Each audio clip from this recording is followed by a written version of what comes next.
यशोमती मैया के नंद लाला। मैया को सब पता है, इतनी जल्दी तेरा पेट भर ही ना सकता।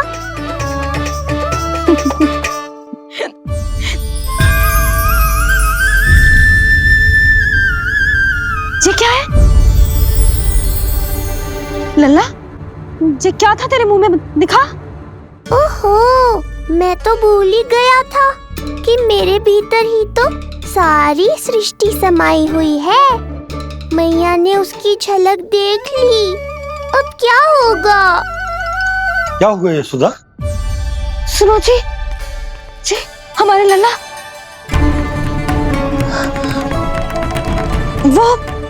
वो इसके मुंह में। क्या?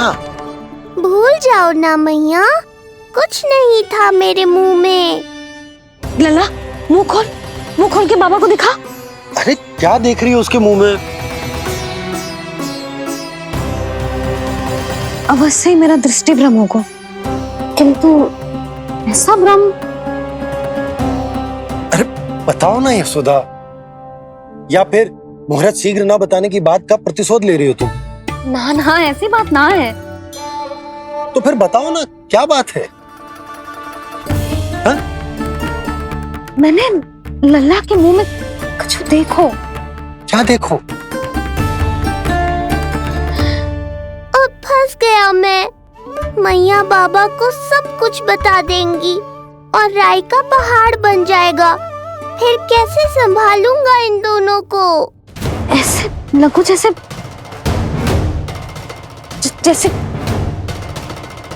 पूरा का पूरा ब्रह्मांड। ब्रह्मांड लल्ला के मुंह में। अच्छा, तुम मेरा मुंह देखो। हाँ।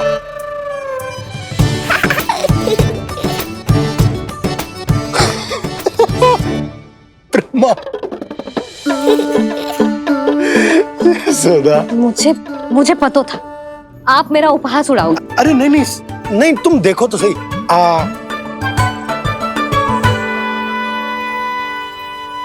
ब्रह्मांड ना सही, गोकुल तो दिखना चाहिए।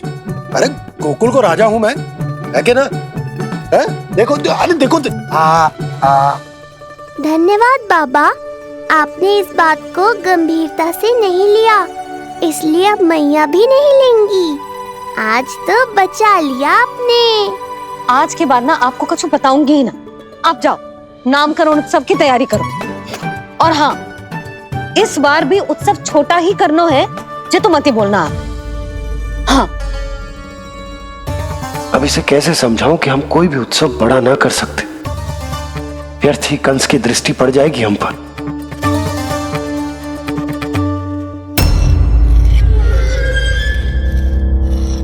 लगता है आपके सैनिक और तलवार दोनों की धार कुंद पड़ गई है महाराज।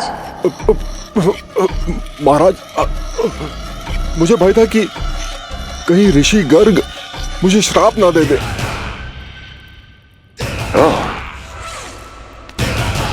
तो श्राप से भयभीत हो गए दुर्जन,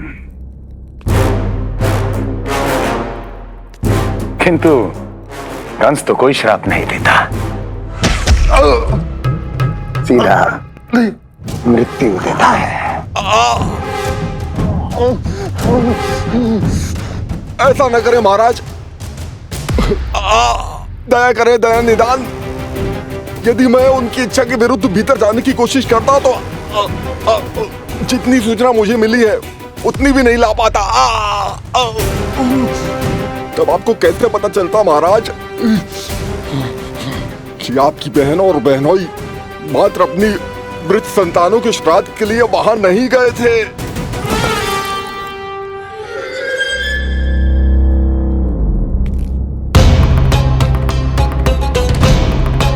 आगे बोलो। पूरी तरह तो नहीं सुन पाया महाराज, किंतु मैंने स्वयं अपने नेत्रों से देखा है महाराज। राजकुमारी देवकी ने ऋषि गर्ग के हाथ में कुछ दिया था। ये सत्य है महाराज, और ऋषि गर्ग ने उन दोनों को वचन भी दिया था सही समय की प्रतीक्षा कीजिए राजन, आपके दोनों कार्य पूर्ण होंगे। महाराज, मैं आपका सबसे विश्वसनीय सेवक हूं। आपके हर आदेश का पालन करना मेरा अधिकार है और मैंने अपने अधिकारों का पालन किया भी है महाराज। किंतु फिर भी यदि मेरी ओर से कोई भूल हुई हो, मुझे क्षमा करे दयानिदान, मुझे क्षमा करे। इसका अर्थ है कि उत्कच सही कह रहा था। वो दोनों अवश्य ही कोई ना कोई षड्यंत्र रच रहे हैं मेरे विरुद्ध। समय आ गया है, अब मुझे किसी ऐसे की खोज करनी होगी जो उतना ही शक्तिशाली हो जितनी की मेरी ये तलवार।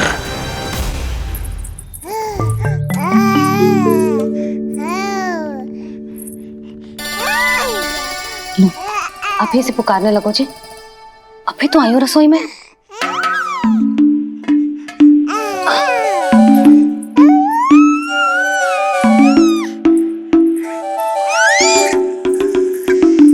शीघ्र ही तुझे भी अपने बाबा का हाथ बटाना पड़ेगा, समझ रहे हो ना?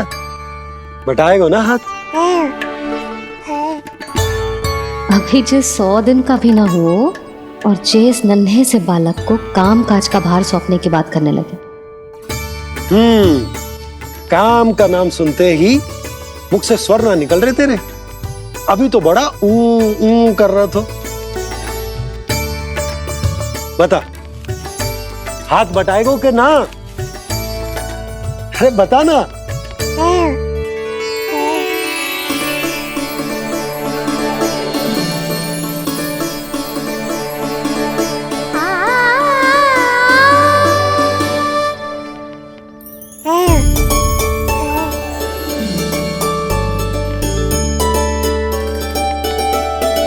कल तू पूरा 100 दिन को हो जाएगा लल्ला।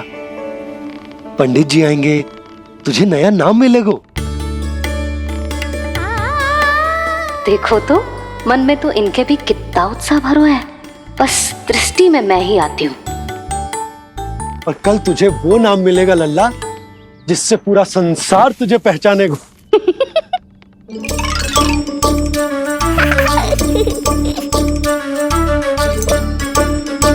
अब लल्ला, कितना कार्य शेष है और तूने मुझे बातों में लगा लियो।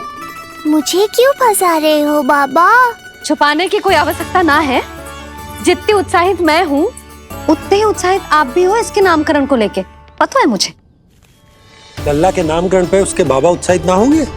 बिल्कुल होंगे, इसीलिए तो कह रही हूँ अपना उत्साह बांटो अपने लल्ला के साथ। मैं अभी आई। अच्छा, ऐसे तो तुम लल्ला को छोड़ के कहीं ना जाती। अभी कहाँ चली? रोहिणी जिज्जी के पास, और कहाँ? लल्ला और उसके दाऊ के नामकरण की तैयारी करनी है कि ना? कितने लोगों को आमंत्रित करना है, कितने प्रकार की मिठाइयां बनानी है, ढोल वाले को कितने बजे का समय देना है, ये सब सुनिश्चित करना है ना, ताकि ये उत्सव गोकुल का सबसे बड़ा उत्सव हो। अरे सूची देनी है जिज्जी को।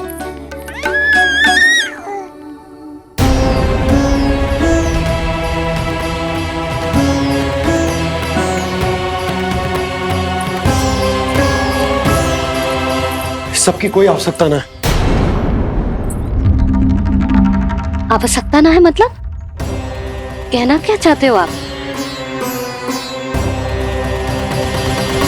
मैं ये कहना चाहता हूं कि यशोदा, सत्य तो ये है कि हमें दुख में ना अत्यधिक दुखी होना चाहिए और ना सुख में अत्यधिक उत्साहित। प्रसन्नता कितनी भी क्यों ना, हमें उत्सव संयम से ही मनाना चाहिए। इतने वर्ष संयम ही तो रखा था ना नंद जी। ये समय संयम का ना आनंद से बावले हो जाने का है। यशोदा, हम आयोजन छोटा ही करेंगे। मैं कुछ सोच समझ कर ही तो कह रहा हूँ। पर क्यों? मुझे भी तो समझाओ। हर बात समझाने की ना होती है यशोदा। अच्छा, पति पत्नी में भेद हो तो है? ठीक, मैं कोई भेद ना रखूं।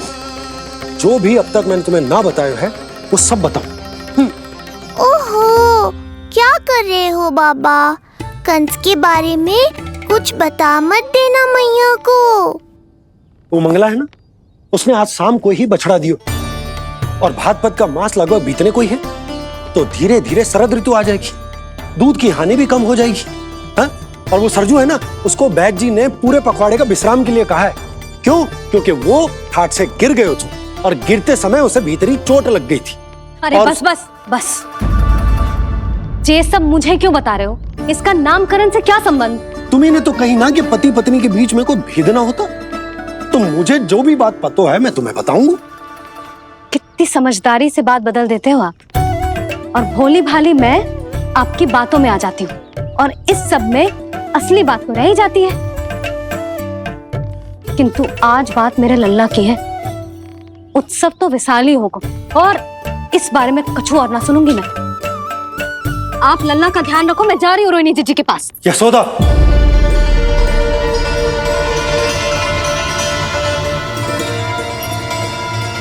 बात केवल सुनने की ना होती, उसे समझना भी पड़ता है।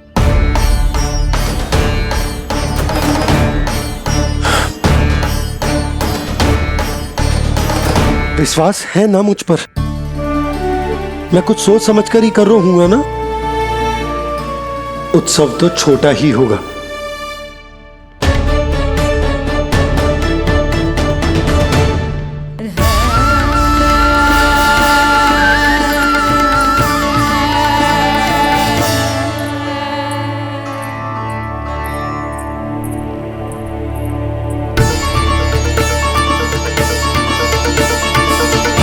क्षमा करना लल्ला, तेरी मैया को डांटना पड़ गया।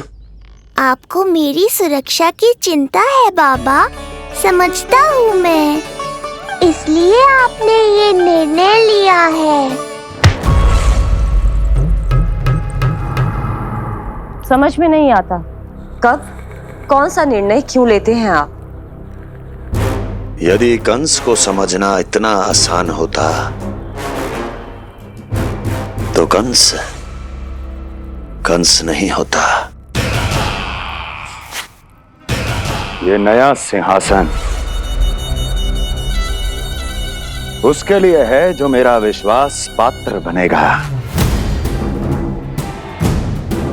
मेरे दाहिने हाथ की तरह मेरे मन के सबसे निकट होगा वो। मंत्री परिषद में विशेष स्थान की प्राप्ति होगी। मेरे बाद पूरे राज्य के लिए उसी का वचन होगा। शासन। किंतु ये अधिकार केवल उसे प्राप्त होगा जो मेरी परीक्षा में उत्तीर्ण होगा,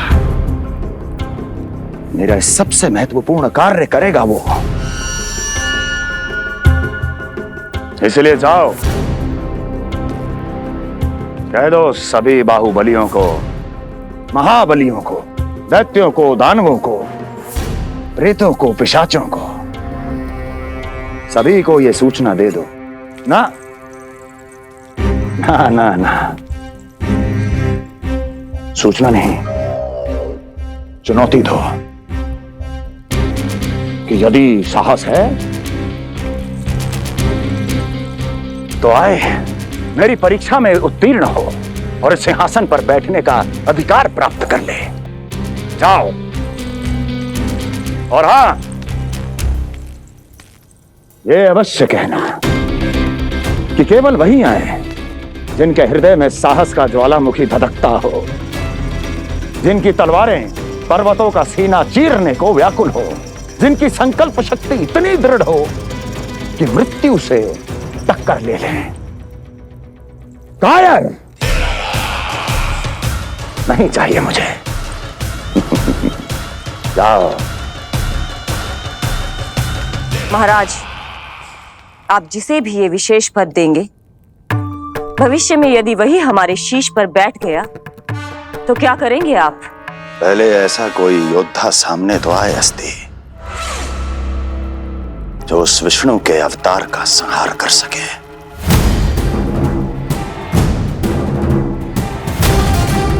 और जहां तक प्रश्न है हमारे शीश पर बैठने का, तो स्मरण रखो अस्ति, कंस को अच्छी तरह आता है ऐसे दुस्साहसियों को बीच दरबार में खड़ा करके अपनी उंगलियों के संकेत पर नृत्य करवाना। ता दीर्घ ता और अपना कार्य सिद्ध होने के बाद उनके तन से उनके शीश को उतारना। कंस को भली भांति आता है।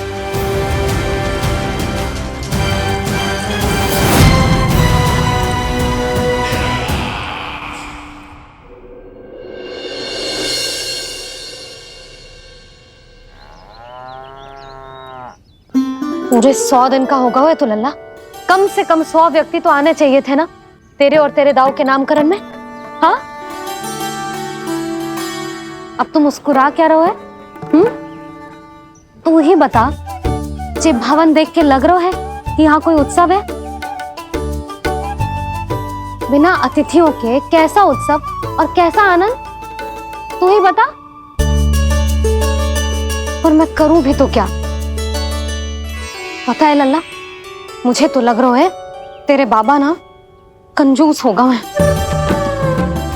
नहीं तो भला और क्या समस्या हो सकती है उन्हें बड़े आयोजन से? अरे गोकुल के राजा का लल्ला है तू, राजकुमार। यदि तेरा आयोजन बड़ा ना होगो तो भला किसका होगो?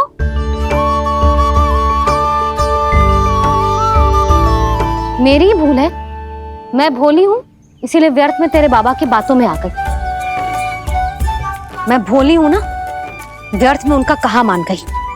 किंतु अब ना मैं कोई मांग रखूंगी, ना मैं उनसे बात करूंगी। और कहे देती हूँ लल्ला, सावधान जो इस बार तू बीच में आया तो। हाँ नहीं तो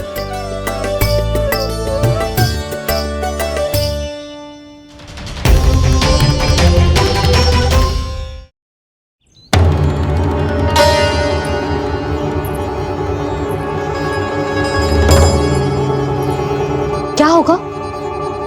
हाँ, सब ठीक तो है ना? आप इतनी चिंता में क्यों हो जी?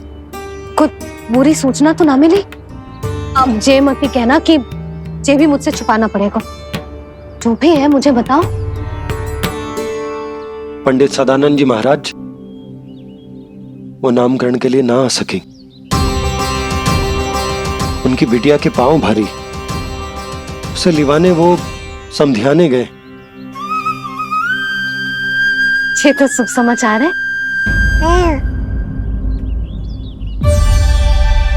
किंतु मेरे लल्ला का नामकरण अब वो सही मुहूर्त पे कैसे होगा? वही तो समझ ना आ रहा। ऐसे मन छोटा करने की आवश्यकता नहीं है मैया बाबा। आप दोनों तो स्वागत की तैयारी करो, आ रहे हैं वो।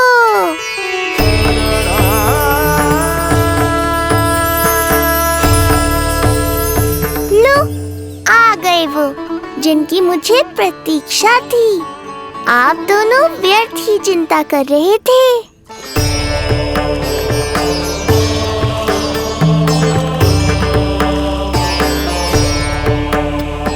अब कौन करेगा मेरे लल्ला का नामकरण? ऋषि गर्ग, नंदराज, रानी भाभी, महान ऋषि गर्ग हमारे गांव में पधारे हैं।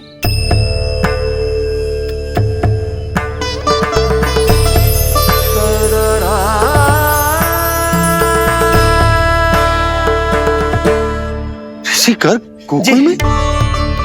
हाँ नंदराज, और कह रहे थे उन्हें यादव राज वासुदेव जी ने भेजो है रानी जी के पास।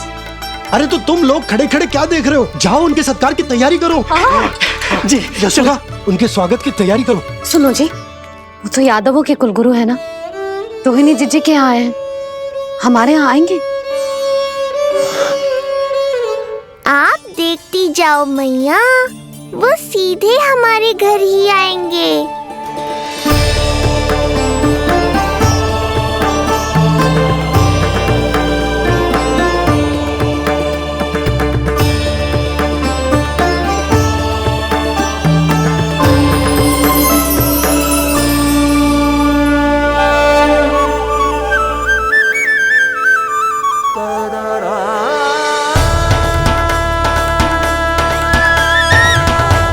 ये क्या हो रहा है मुझे? मैं उस भवन की ओर क्यों बढ़ा जा रहा हूँ? क्योंकि आपके यहाँ आने से ही मेरी मैया बाबा की चिंता समाप्त होगी ऋषिवर। ये बात तो मैं न जानता, परंतु मुझे जाकर उनको स्वागत करना चाहिए।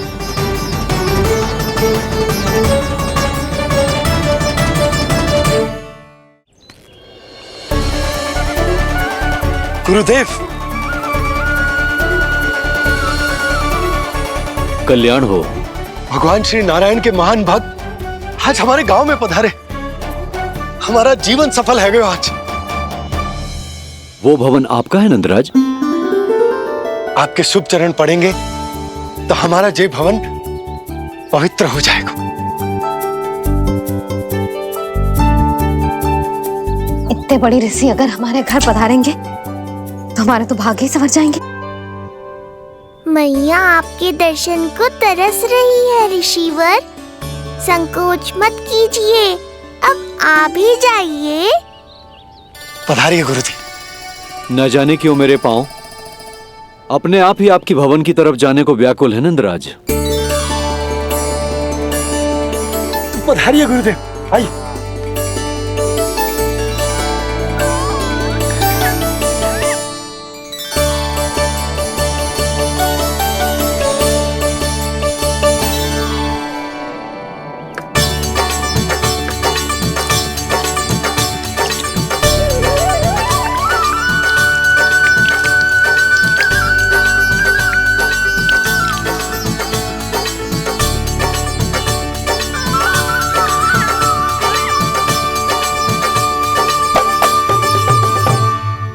कल्याण हो।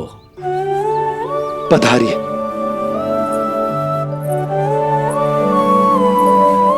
आया तो था मैं रानी रोहिणी के भवन में, पर पता नहीं कैसे यहाँ खींचा चला आया। विराजिए गुरुदेव। महाराज, आप इसे भी रोहिणी जिज्जी का ही घर समझिए। मैं अब भी बुलाकर लाती हूँ।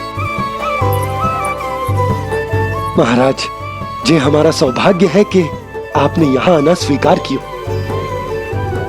कहिए, क्या सेवा करूं मैं आपकी? मुझे आपके भाई वासुदेव ने भेजा है नंदराज।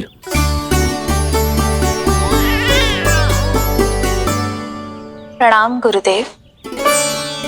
स्वामी जी ने आपसे इतनी दूर आने का आग्रह किया है, अवश्य ही कोई बड़ा कारण होगा। कारण तो है, आपके पुत्र का नामकरण करने आया हूं मैं यहाँ।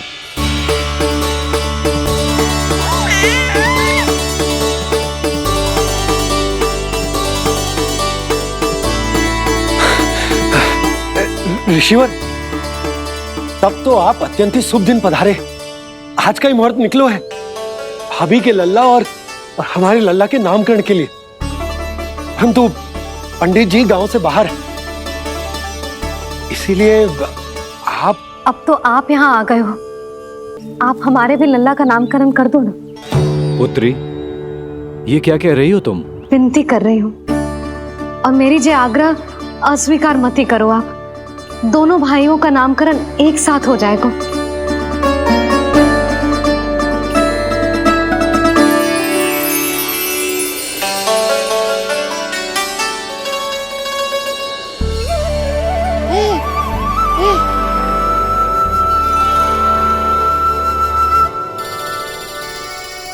कितने प्यारे और निर्दोष बालक हैं।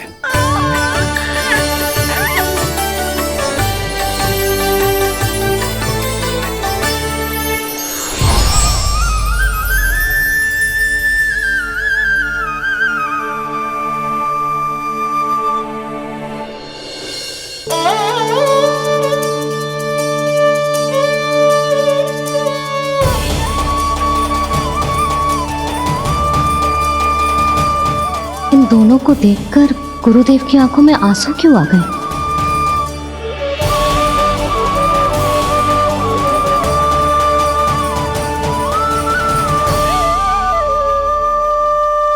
ये क्या कर रहे हैं ऋषिवर? संभालिए अपने आप को, नहीं तो मेरा रहस्य खुल जाएगा आज।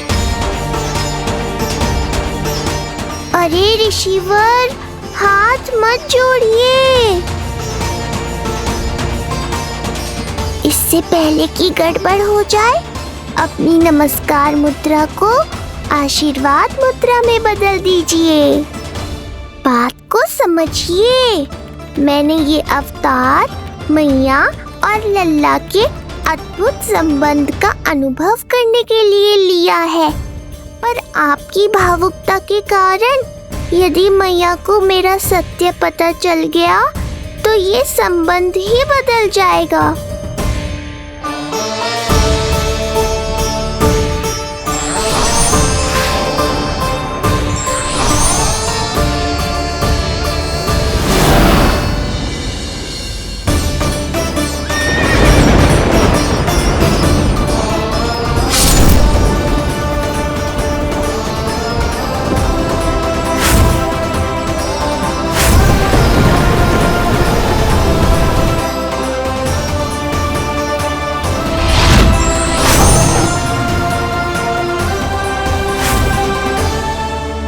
अब आप सब कुछ जान चुके हैं ऋषिवर, इसलिए अब मेरे सामने हाथ जोड़कर मेरे सत्य को उजागर मत कीजिए।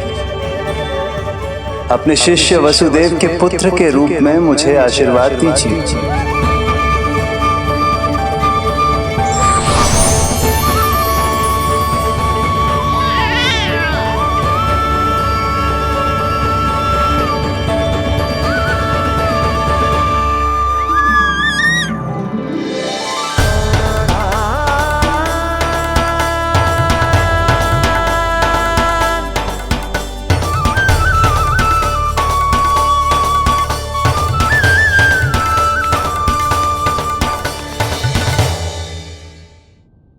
ऋषिवर, आप मौन क्यों हैं? और आपकी आंखों में आंसू, सब कुछ ठीक है ना? अब तो आप हमारे लल्ला का नामकरण करोगे ना? इन दोनों का नामकरण करना मेरा सौभाग्य होगा पुत्री।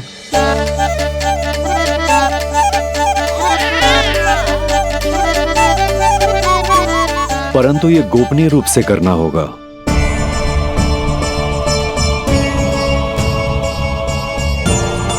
अवश्य ही स्वामी का आग्रह होगा, ताकि कंस की बुरी दृष्टि हमारे पुत्र पर ना पड़े।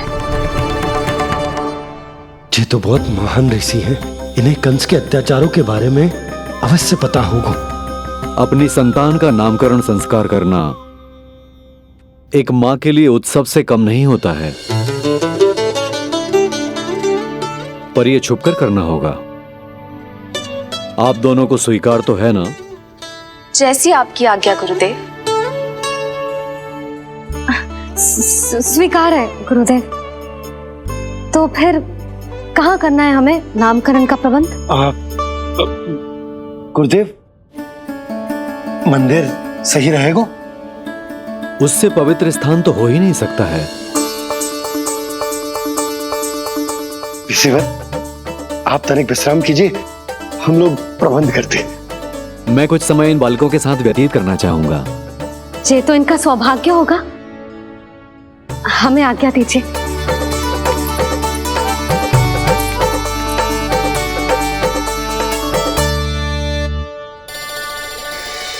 प्रभु, स्वयं भगवान होकर भी आपको बंदी गृह में जन्म लेना पड़ा। अब अपनी मां को छोड़कर दूसरी मां के यहां पलना पड़ रहा है। जब से गोकुल आए हैं, छुप छुप कर रहना पड़ रहा है। इतनी नन्ही सी अवस्था में दुष्ट कंस के कितने ही आक्रमणों का सामना कर चुके हैं आप। और जिस उत्सव में सभी सप्तऋषियों और सभी देवी देवताओं को साक्षी बनकर आना चाहिए, उस नामकरण उत्सव को यहां एकांत में करना पड़ रहा है। क्यों प्रभु, इतने कष्टों को सहकर ये अवतार क्यों लिया है आपने? दुष्टों का नाश करने के लिए, धर्म की स्थापना करने के लिए और सबसे अधिक मैया की ममता का अनुभव करने के लिए। पर इसके लिए इतने कष्ट? मानव जीवन लिया है तो कष्ट तो उठाने ही पड़ेंगे ऋषिवर। मानव जीवन की आंच जला रही है, फिर भी आप मुस्कुरा रहे हैं प्रभु। ये कैसा अनोखा अवतार है? आंच में जलकर भी यदि मैं नहीं मुस्कुराऊंगा तो अपने भक्तों को क्या शिक्षा दूंगा मैं? आज एक कंस का प्रकोप है, भविष्य में सहस्रों कंस होंगे और आने वाले युगों में होंगे अनगिनत कंस। उस समय मेरे भक्तों को पता होना चाहिए कि अपने कष्टों को कैसे सहना है और धर्म के पथ पर अडिग कैसे रहना है।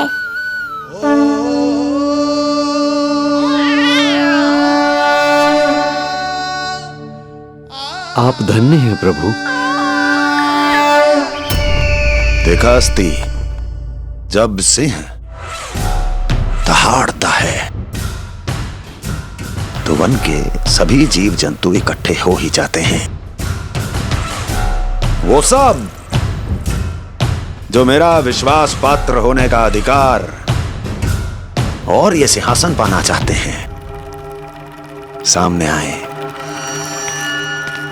बुद्धि के बिना बल अपंग होता है महाराज, और मेरे पास बुद्धि और बल दोनों हैं। आप केवल आदेश दीजिए किसका संहार करना है।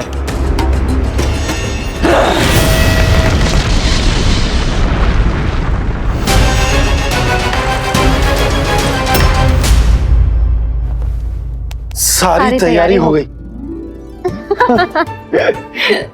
बोलो। आप गुरुदेव को बुला लो, मैं रोहिणी जीजी और बालकों को ले आती हूँ। यशोदा, तुम रुष्ट तो ना हो ना मुझसे? मैं भला रुष्ट क्यों होने लगी? नहीं, तुम जो उत्सव बड़े धूमधाम से करना चाहती थी और बहुत प्रसन्न हूँ मैं कि हमारे लल्ला का नामकरण स्वयं ऋषि गर्ग पूरे विधि विधान से कर रहे हैं। मैं समझ गई, उत्सव बड़ा हो या ना हो, प्रसन्नता बड़ी होनी चाहिए। अरे मैं तो इतनी उत्साहित हूँ कि दोनों भाइयों का नामकरण आज के शुभ मुहूर्त पे हो रहे हैं। तो इससे पहले जो बीत जाए, जाओ। आप भी बुला लो।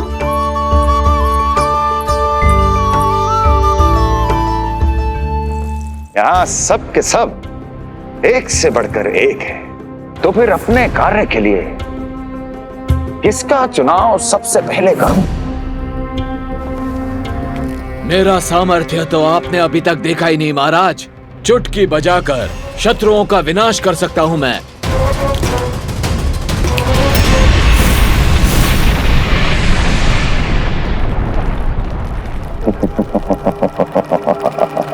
वाह! किंतु आपने तो बताया ही नहीं कि करना क्या है। वध करना है, एक नवजात बालक का वध। उसे साधारण बालक मत समझना। गोकुल में नंद के घर पल रहा वो बालक विष्णु का अवतार है।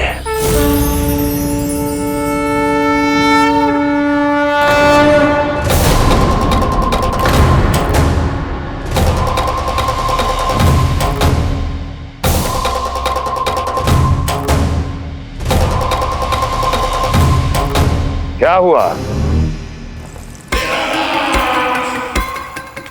इतना सन्नाटा क्यों छा गया? क्षमा कीजिए महाराज, पर मैं नन्हे बालकों के साथ हिंसा नहीं करता।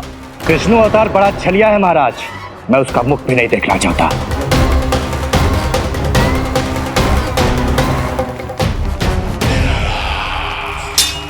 गाने दो इन्हें। वैसे भी इस सिंहासन के लिए मुझे कायरों की कोई आवश्यकता नहीं। जाने दो।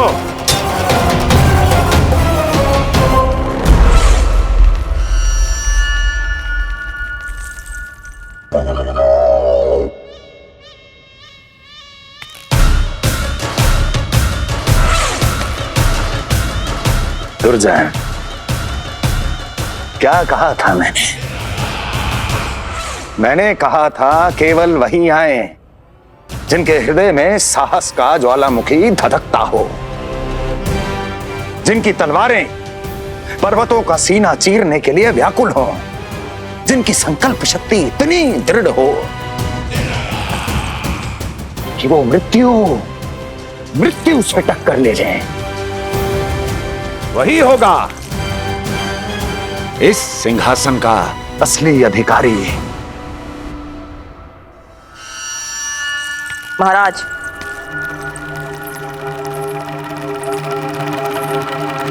ना तो आपके दिए इस सम्मान का कोई मूल्य रह गया है और ना ही आपके भय का। अभी अभी आपने ही कहा था ना कि जब वन में कोई सिंह दहाड़ता है तो उस वन के सभी जीव जंतु एक जगह एकत्रित हो जाते हैं, परंतु उसी वन में जब कोई बब्बर सिंह दहाड़ता है तो वही जीव जंतु भय के मारे इधर उधर भागने लगते हैं। निश्चित ही वो बालक इन सब के लिए बब्बर सिंह बन चुका है। उसका भय हमारे साम्राज्य की नींव हिला रहा है महाराज।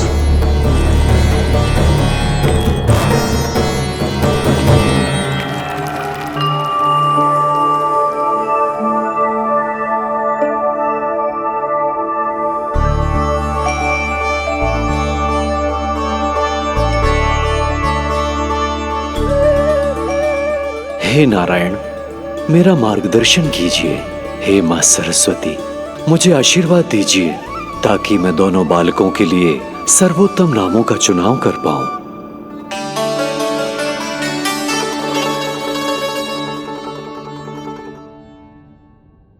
आपके पुत्र को बड़े भाई के कर्तव्य का निर्वाह करना है और इस दायित्व को प्रभु श्री राम से अच्छा किसने निभाया है? जैसा अटूट संबंध उनका अपने भाइयों के साथ था, मैं श्री नारायण से प्रार्थना करता हूं कि वैसा ही प्रेमपूर्ण संबंध इसका भी अपने छोटे भाई के साथ हो।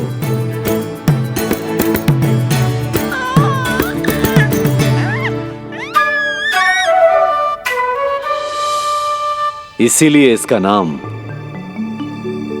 राम हो। इसीलिए इसका नाम राम, इसीलिए इसका नाम राम।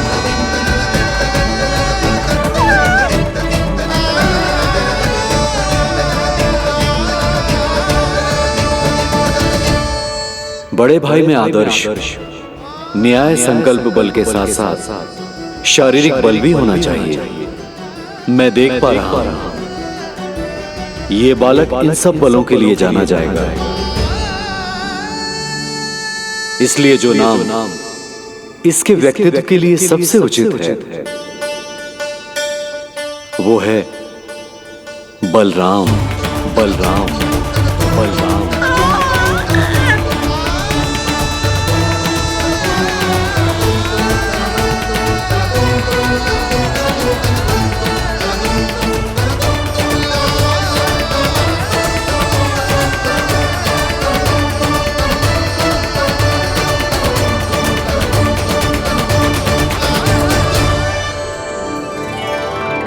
बलराम,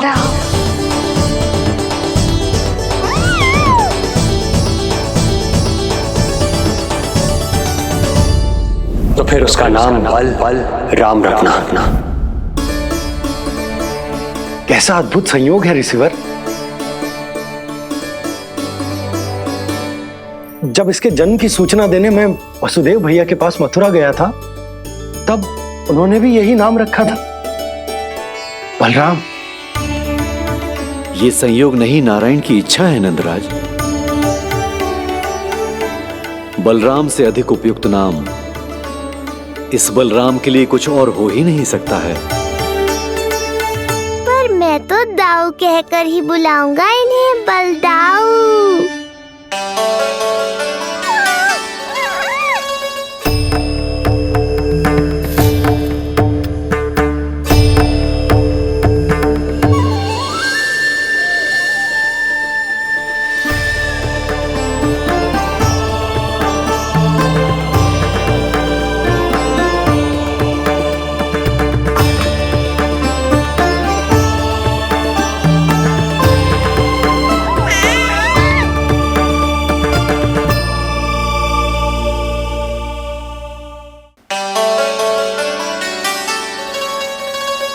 सुना पुत्र, आज से तुम्हारा नाम होगा बलराम। बलराम बलराम।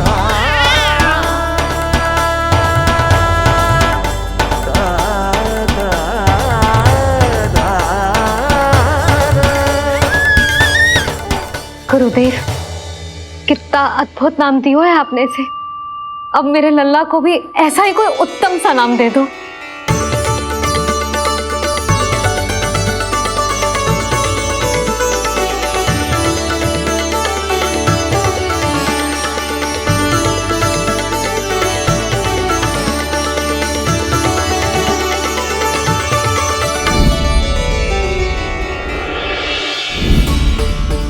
ये कठिन दायित्व आपने ही मुझे सौंपा है प्रभु, इसे निभाने की क्षमता भी आप ही दीजिए।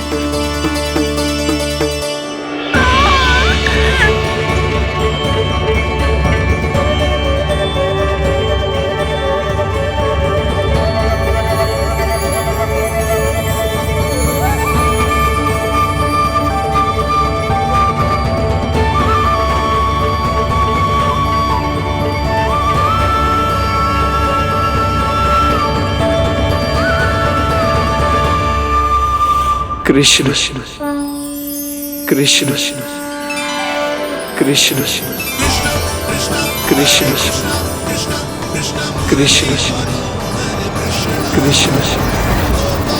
कृष्ण कृष्ण।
कृष्ण कोई साधारण शब्द नहीं है, ये अनेक विशेषताओं से भरा हुआ है। क बना है कमलकांत से, अर्थात वो जो श्रीपति विष्णु जैसा हो।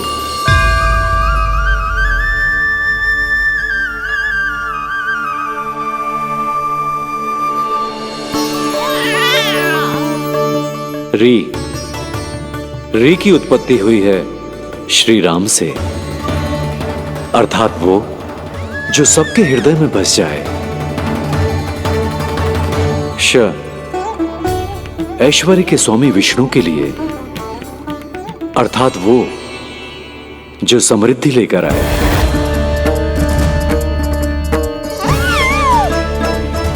और ना है नरसिंह के लिए, अर्थात वो जो रक्षा करे। और अंत में आकार की मात्रा सूचक है अग्निदेव का,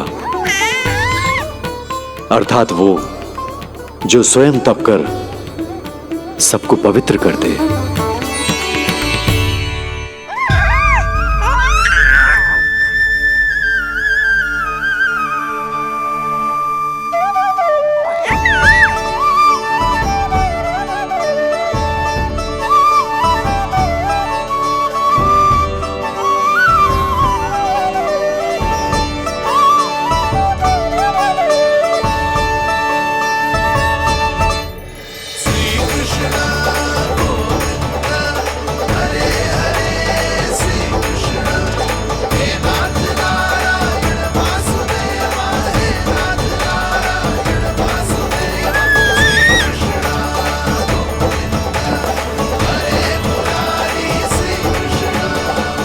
आज से तुम्हें सारा संसार जिस नाम से पहचानेगा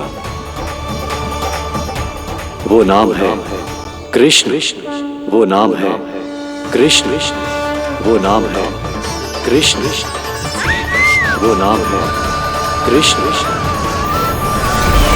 कृष्ण कृष्ण कृष्ण कृष्ण कृष्ण कृष्ण कृष्ण कृष्ण कृष्ण कृष्ण कृष्ण कृष्ण कृष्ण।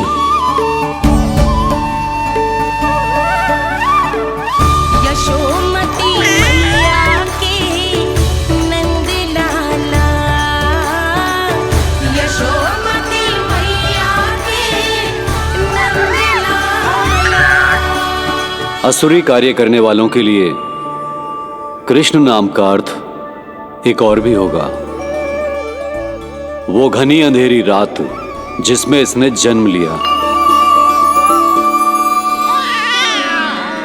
पर इससे जो प्रेम करते हैं उन सभी के लिए कृष्ण नाम का अर्थ होगा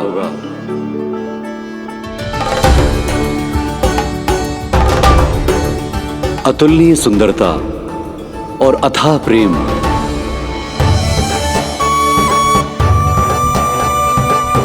इन दोनों विशेषताओं का साक्षात स्वरूप होगा ये कृष्ण।